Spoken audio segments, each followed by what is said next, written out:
नमस्कार दोस्तों। YouTube channel में एक बार फिर आप सभी का स्वागत है। आज हम आपको बताएंगे फोटोशॉप के कुछ और कमांड के बारे में, कुछ और टूलों के बारे में। तो आइए जानते हैं फोटोशॉप में टूल पे कैसे काम करते हैं, किस तरीके से हम किसी इमेज को कटिंग, मर्ज और टेक्स्ट ऐड कर सकते हैं। तो आइए सीखते हैं। पहले मैंने आपको बताया था नई फाइल कैसे ओपन की जाती है। सबसे पहले आप कोई भी फाइल ले सकते हैं जिसमें आप यहाँ पे देखें। न्यू फाइल खोलने के बाद inches, pixels, centimetres, millimetres, point, pieces, column दे रखे हैं, जिसमें से आपको जो भी चाहिए वो ले सकते हैं। उसके बाद आप यहाँ पे साइज, विड्थ और हाइट देंगे। उसके बाद आप पिक्चर का रेजोल्यूशन डालेंगे जितना आपको चाहिए। नीचे आता है कलर। कलर मोड में आप जो भी चाहे ले सकते हैं। RGB में आपकी पिक्चर कलरफुल होगी, CMYK में भी कलरफुल होगी, ग्रे स्केल में ब्लैक एंड वाइट इमेज आएगी। ज़्यादातर काम RGB पे ही होता है। बैकग्राउंड आप कुछ भी रख सकते हैं। वाइट वाइट बैकग्राउंड रखते हैं तो बैकग्राउंड आपकी वाइट होगी। सेकंड आता है बैकग्राउंड कलर। बैकग्राउंड कलर पे क्लिक करते हैं तो आपका यहाँ पे जो भी कलर होगा बैकग्राउंड में वो शो करेगा। थर्ड होता है ट्रांसपेरेंट, मतलब कोई कलर नहीं। तो मैं इसे वाइट रखता हूँ। यहाँ पे आप फाइल का नाम पहले से आप कुछ भी दे सकते हैं जो आपको चाहिए।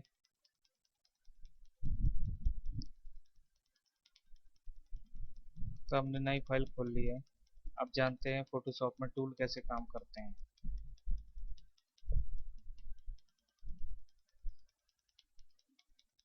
हम किसी भी इमेज को खोल लेते हैं।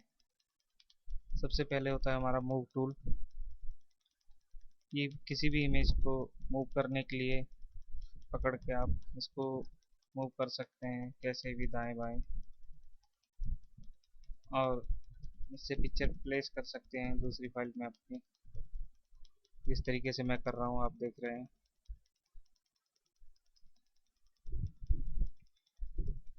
मूव टूल का काम पिक्चर को पकड़कर मूव करना। सेकंड आता है हमारा मार्क्यू टूल। मार्क्यू टूल में आप देखेंगे कि तीन चार तरह के ऑप्शन दे रखे हैं। सबसे पहले है रेक्टेंगल। किसी भी इमेज को हम रेक्टेंगल शेप में कटिंग करने के लिए या सिलेक्ट करने के लिए यूज करते हैं इस तरीके से।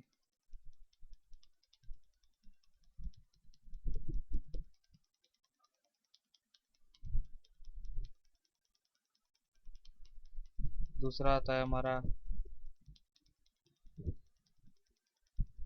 ओवल टूल, जिसमें हम सर्कल में किसी भी इमेज को कट कर सकते हैं या सिलेक्ट कर सकते हैं।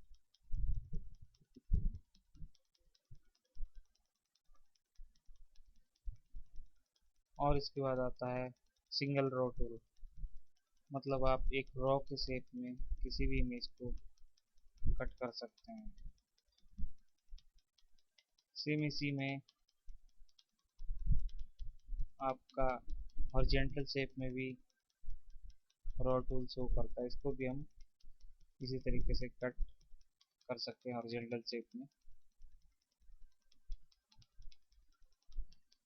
जिस तरीके से आप देख रहे हैं कि मैं अगर इसमें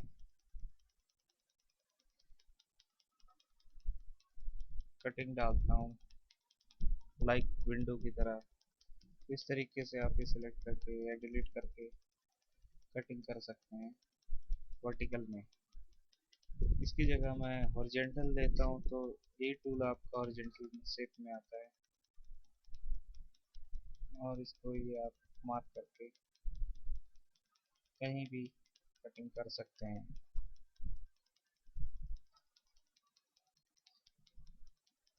ये तो हो गया हमारा मार्क्यू टूल, जिससे हम सिलेक्शन एंड कटिंग करते हैं, जिससे रेक्टेंगल या ओवल शेप में कटिंग और सिलेक्ट कर सकते हैं। इसकी शॉर्ट कमांड एम होती है, कीबोर्ड का एम प्रेस करें तो ये आपका सबसे पहला टूल रेक्टेंगल आएगा।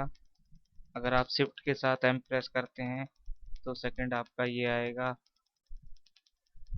एप्टिकल मार्कर टूल, थर्ड आपका ये, फोर्थ ये। इसके बाद आता है हमारा लेसर टूल। लेसर टूल एक तरह से फ्री हैंड टूल है। आप इसको माउस से क्लिक करके जितना एरिया सेलेक्ट करते हैं वो आपका सिलेक्ट हो जाएगा।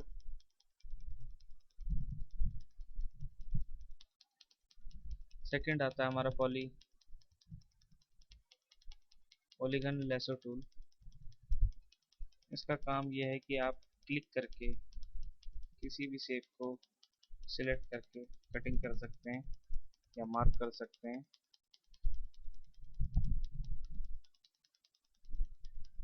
डीसिलेक्ट के लिए आपको मार्कर टूल को या रेक्टेंगल मार्कर टूल को क्लिक करना होता है, जिससे ये सिलेक्शन हट जाता है। थर्ड हमारा आता है मैग्नेटिक टूल। ये भी सिलेक्शन के पर्पज से होता है, जिसमें आपका ये टूल मैग्नेट की तरह काम करता है। किसी भी इमेज या सॉलिड को पकड़ के ये ऑटोमेटिक इस पर मार्क बनाता है।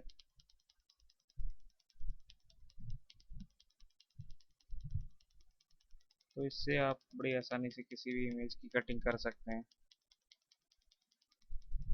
या सिलेक्शन कर सकते हैं।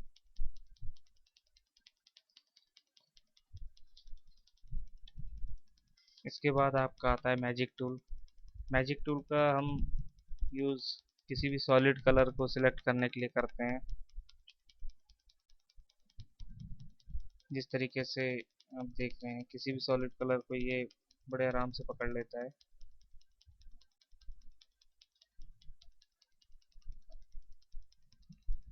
उसके अंदर ही एक और आता है क्विक सिलेक्शन।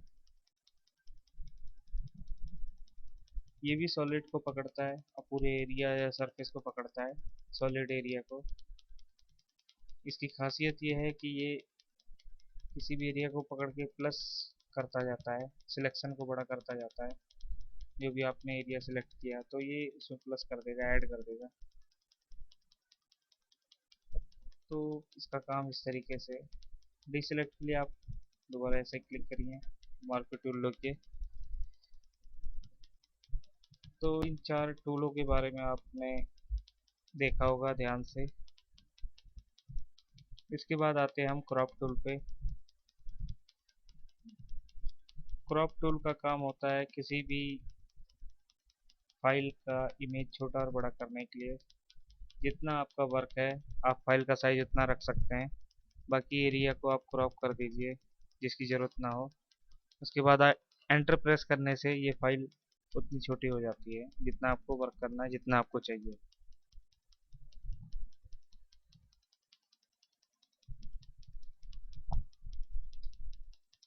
इसके बाद आते हैं हम पैच टूल पे।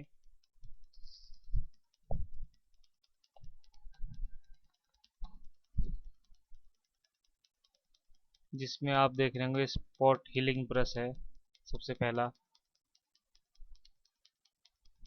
इसका काम होता है अपनी साइड वाली इमेज की कॉपी लेके उसको दूसरी इमेज के साथ मर्ज करना। जैसे आपने ये एरिया लिया और इसने ऊपर का कॉपी करके यहाँ मर्ज कर दिया।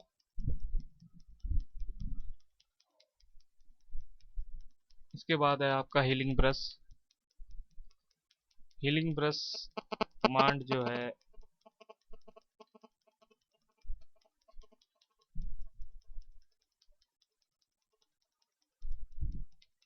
ये इमेज को रिपेयर करने के लिए होती है। इसके लिए आपको ऑल्टर दबाना होता है। ऑल्टर दबा के आप जो भी एरिया सेलेक्ट करेंगे वो सिलेक्ट हो जाएगा। फिर ऑल्टर छोड़ के आप उससे आप हील कर सकते हैं साइड में दूसरे इमेज को। जहाँ पे आपका पॉइंट शो करेगा वो एरिया से मर्ज करेगा, जैसे कि आप देख रहे हैं। इस तरीके से हीलिंग ब्रश काम करता है। थर्ड आता है पैच टूल। पैच टूल का काम ये है कि आप किसी भी एरिया को सिलेक्शन बनाइए और उसको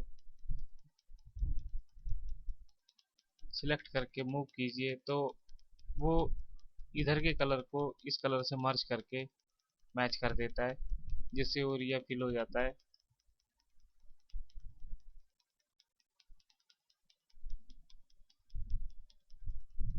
पैच टूल इस तरीके से काम करता है।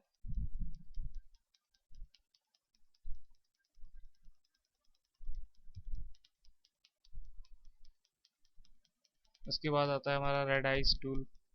रेड आइस टूल का वर्क ये है कि आपका ये किसी भी एरिया को मर्ज करता है।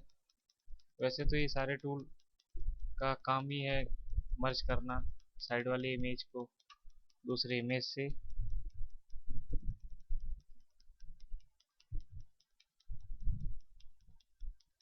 जैसा कि देखिए मैं आपको करके दिखाता हूँ।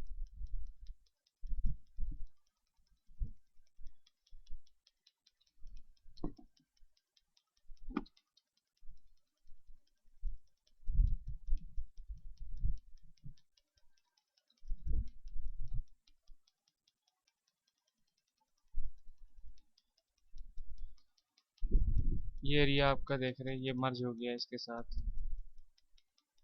ये एरियाज को इसने इस बॉडी के साथ मर्ज कर दिया है। तो इसका इस तरीके से काम है, ये मर्ज करता है बगल वाले इमेज को इमेज के साथ। नेक्स्ट आता है हमारा ब्रश टूल। ब्रश टूल से आप की ड्राइंग अच्छी है तो आप फ्री हैंड कुछ भी ड्राइंग बना सकते हैं। कलर आपका वही आएगा जो फोरग्राउंड में होगा। इसको आप चेंज भी कर सकते हैं जो भी कलर आपको चाहिए। सेकंड आता है इसमें पेंसिल टूल। पेंसिल टूल भी ब्रश की तरह काम करता है, लेकिन ये शार्प होता है। इसके एजेस थोड़े से रफ नज़र आते हैं किनारे से। ब्रश में आप देखेंगे कि ये स्मूथ होंगे किनारे इसके। पेंसिल में ये चीज़ नहीं होती। साइज के लिए आप ऊपर से इसका साइज छोटा बड़ा ले सकते हैं जो आपको चाहिए। थर्ड आता है कलर रिप्लेसमेंट टूल, जिसमें कि ऊपर आप देखेंगे तीन ऑप्शन दे रखे हैं। फर्स्ट में कुछ इस तरीके से, ये जो कलर हमारा चूज है ब्लू कलर, उसको ये फिल कर रहा है बॉडी के कलर से, और मर्ज करते हुए ब्लैक कलर को नहीं छेड़ रहा, आउटलाइन को ये बिल्कुल नहीं छेड़ रहा। इस तरीके से ये वर्क करता है।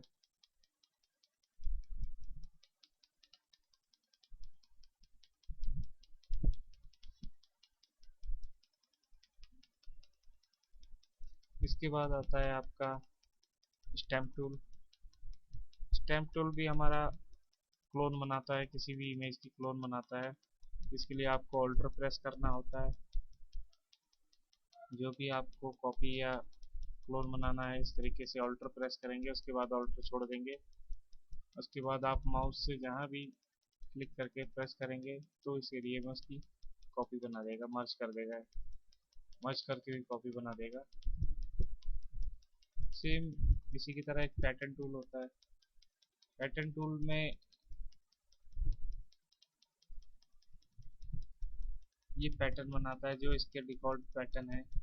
जैसे बटरफ्लाई का पैटर्न है, आप देख रहे होंगे कि ये बटरफ्लाई बन गई। जो भी आप ऊपर से इमेज चूज करेंगे ये पैटर्न उसका यहाँ पे बना देगा। ये फ्लावर है, इस तरीके से जो भी पैटर्न होगा आपका यहाँ पे, वो पैटर्न यहाँ पे बनाएगा।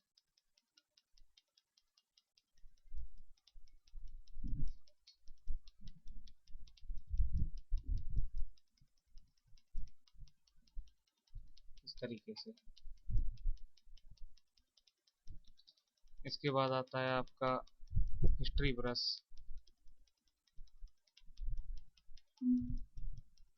हिस्ट्री ब्रश हमेशा फ्लैट लेयर पे काम करता है।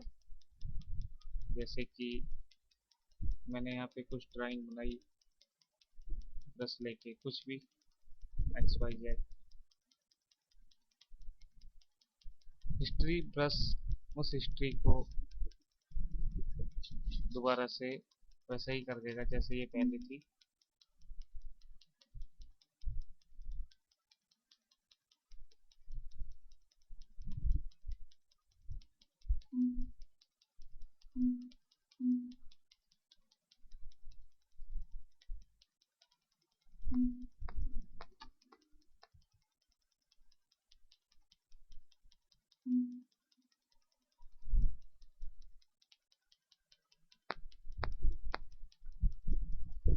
हिस्ट्री ब्रश का मैं आपको यूज दिखाता हूँ। जैसा कि आप देख रहे हैं,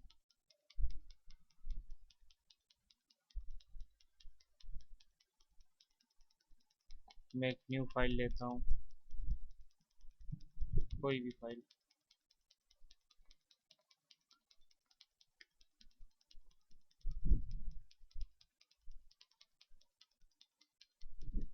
अब मैं इस फाइल के अंदर इस तरीके से कुछ भी करता हूँ और हिस्ट्री ब्रश इसको वापस ही पहले जैसा कर देगा जैसे ये पहले था। हिस्ट्री ब्रश एक तरह से अंडू कमांड की तरह काम करता है, जो मैंने आपको पहले बताया था कि पूरी इमेज को आपका वैसे के वैसे कर देगा जैसा ये पहले थी। तो हिस्ट्री ब्रश का मेन पर्पस यही होता है कि किसी इमेज को भी आपको इसमें हिस्ट्री में करके आप बढ़िया बना सकते हैं।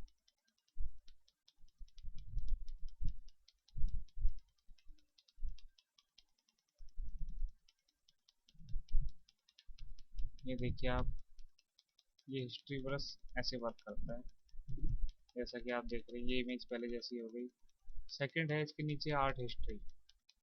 ये उसी हिस्ट्री को थोड़ा सा बगल के कलर लेके मर्ज करता हुआ एक बबल से बनाता हुआ चलता है, जिससे कि ये फ्रेम की लुक में या ड्रीम की लुक में शो करता है। ये इसका अपना डिफ़ॉल्ट फंक्शन होता है। इससे आप किसी भी इमेज को इस तरीके से डिफ़ॉल्ट बना सकते हैं। उसके बाद आता है आपका इरेज ब्रश।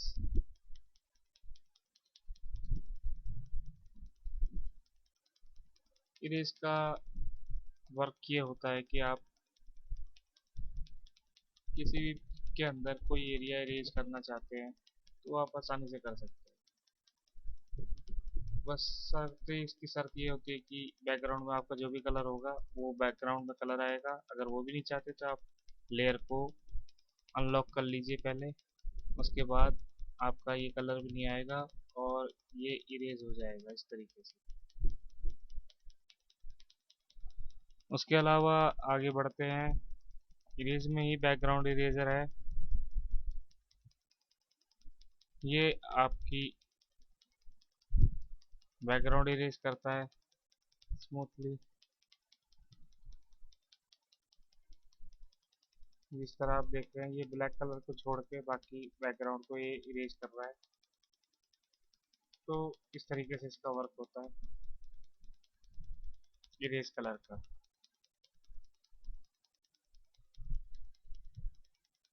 सेकंड आता है इसमें मैजिक इरेजर, जो कि कोई भी सॉलिड कलर लेगा वो ऑटोमेटिक उसको डिलीट कर देगा।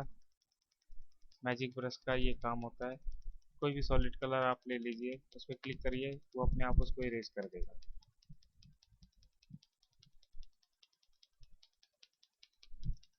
इसके बाद आता है हमारा फिल पेंट।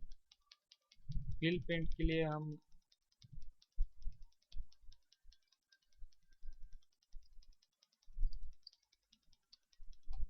जैसे कि इस एरिया में आपको कोई भी कलर लेना है तो ये उसको फिल कर देगा। जो भी आपके कलर चाहिए उसको ये फिल करेगा। सेकंड इसी में ग्रेडियंट आता है। ग्रेडियंट दो या तीन कलरों को मिला के बनता है। ज़्यादातर इसका यूज़ बैकग्राउंड बनाने के लिए होता है। जैसे कि मैं इसके लिए एक बैकग्राउंड बनाना चाहता हूँ इस इमेज के लिए, तो मैं ग्रेडियंट लूँगा। और इसको ऐसे ड्रैग करूँगा तो ये पीछे का बैकग्राउंड कलर आ जाएगा।